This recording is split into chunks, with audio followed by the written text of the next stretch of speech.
Have you ever been, you know, jolted awake in the middle of the night by just a fierce leg cramp? Oh, absolutely. Or what about that feeling when you first step out of bed in the morning and you have that unsettling sense that your legs just aren't strong enough to hold you? That little wobble. That moment of wobble, yeah, or just the quiet ache that you try to ignore. That whole experience, the stiffness, the instability, especially when you're just standing up, it's incredibly common once we cross that, 50-year threshold. Right.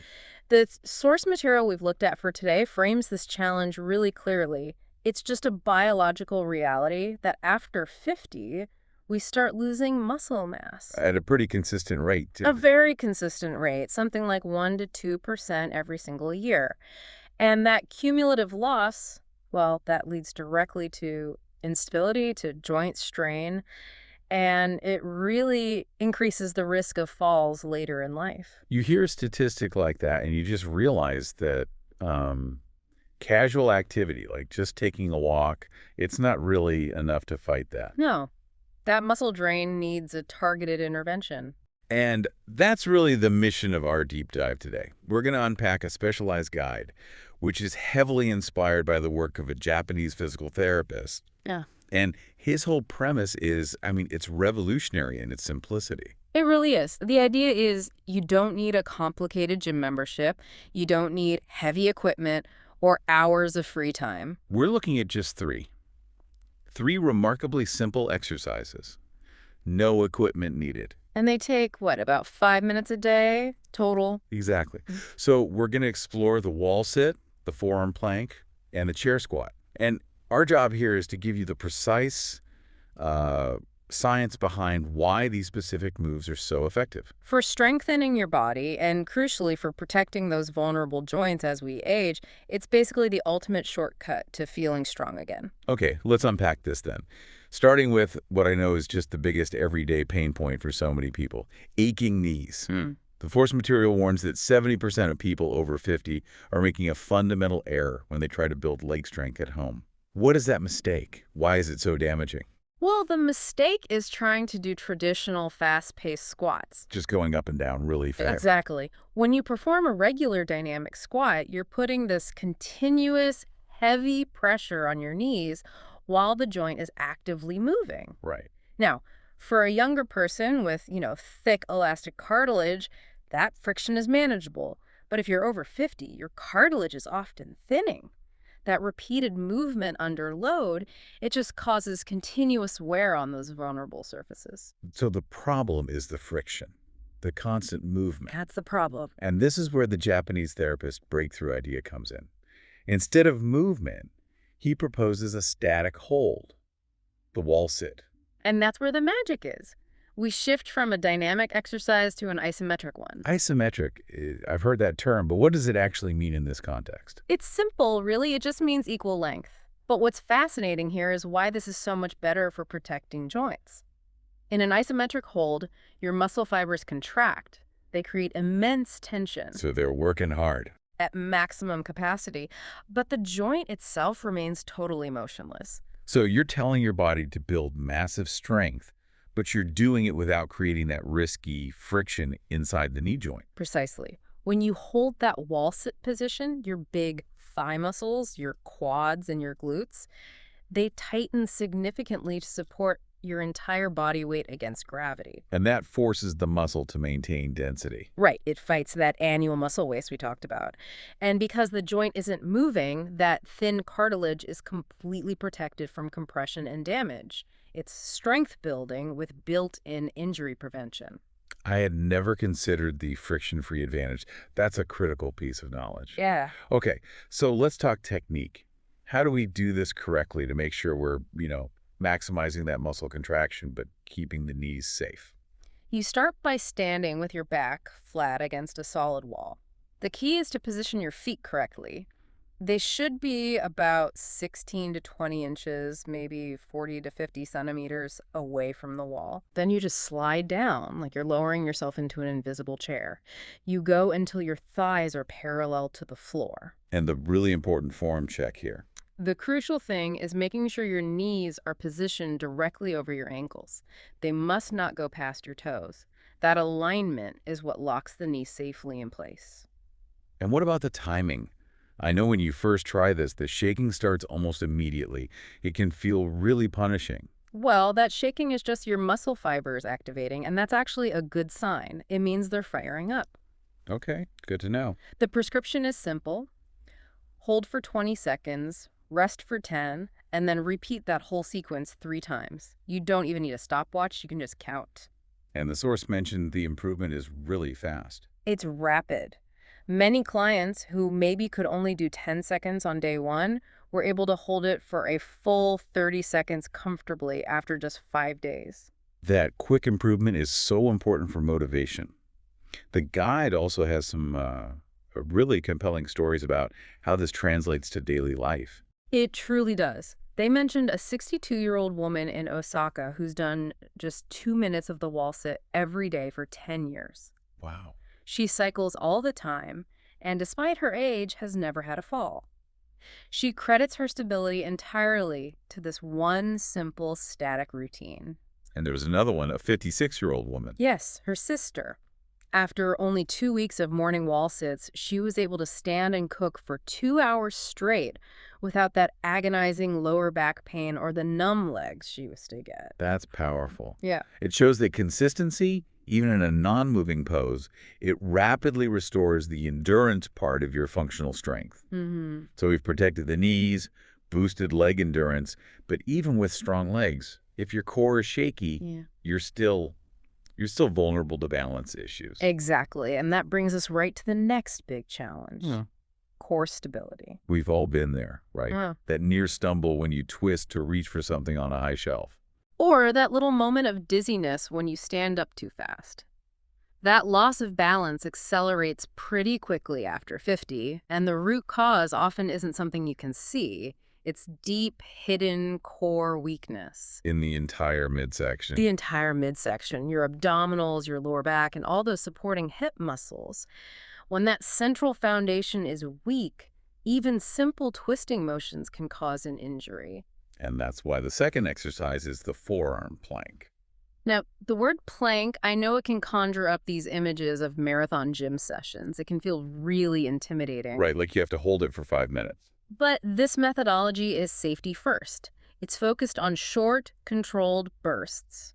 We're only talking about 15 to 20 seconds at a time. That short duration makes it so much more approachable. So how should a beginner get set up? Start by lying face down on the floor. You support your weight on your forearms, and you want to make absolutely sure your elbows are positioned directly underneath your shoulders. Okay, that alignment is key. Then you lift your body to form a straight line, all the way from your head down to your heels. You should feel a slight tightening in your abs and your glutes, but don't arch your back. And if that full plank is just too much to start, what's the modification? The essential modification for beginners is to just drop your knees to the floor. You still engage the core, your whole trunk is still stabilizing, but the load on your lower back is reduced. And the routine. 15 seconds on, rest for 10, and repeat that maybe 2 or 3 times. I get that this strengthens the core, but what's the scientific so what?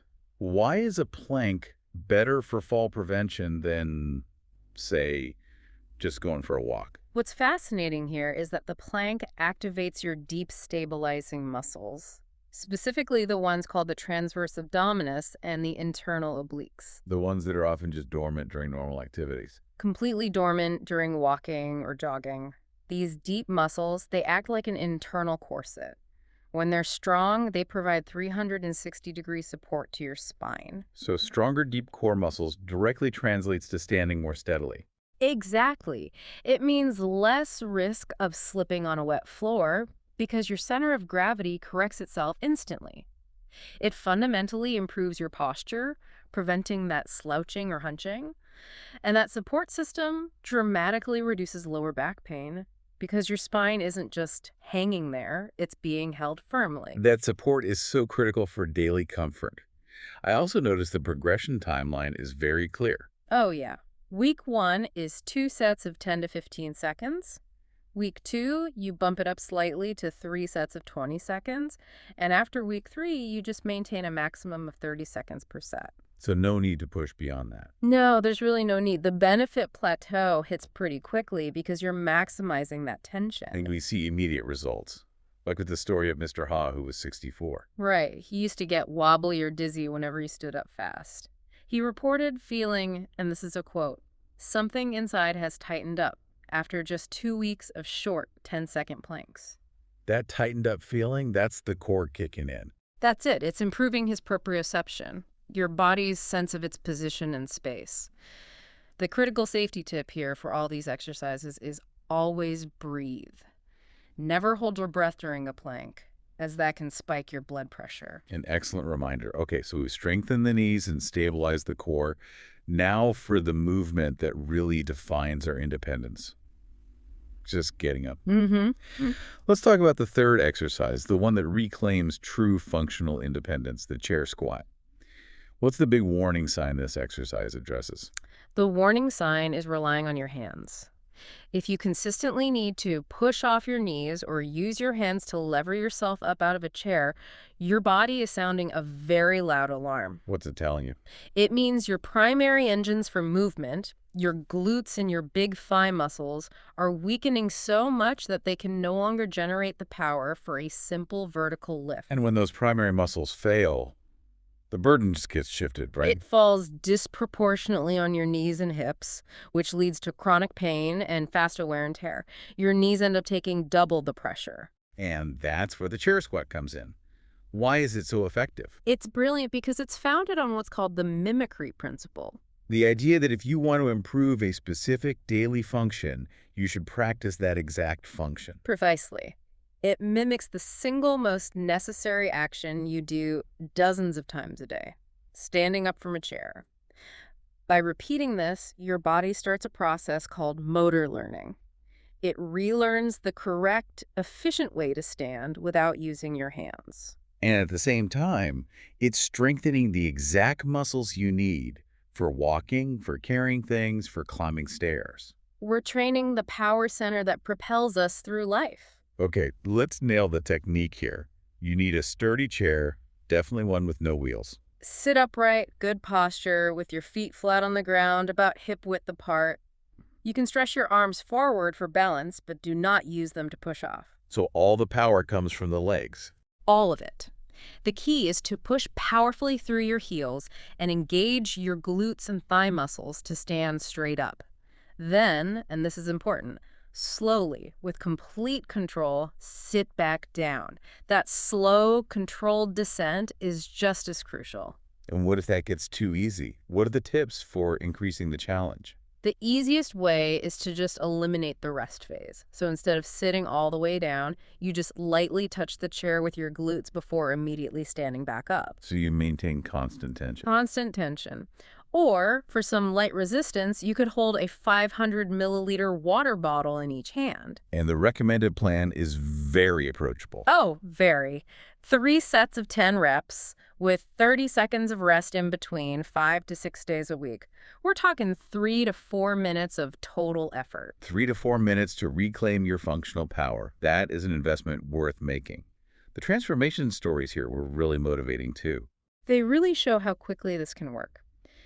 Mrs. Kwong, who's 66, reported that after starting this, her legs felt significantly stronger, and her constant fear of falling when carrying groceries, that just vanished. Wow. After just 2 weeks, standing up got easier, stairs felt less tiring, and that weak, wobbly feeling in her legs just decreased noticeably. It speaks directly to getting your confidence back. This isn't about becoming some kind of bodybuilder. It's about maintaining that crucial physical autonomy that lets you move through your day without pain or worry. Exactly.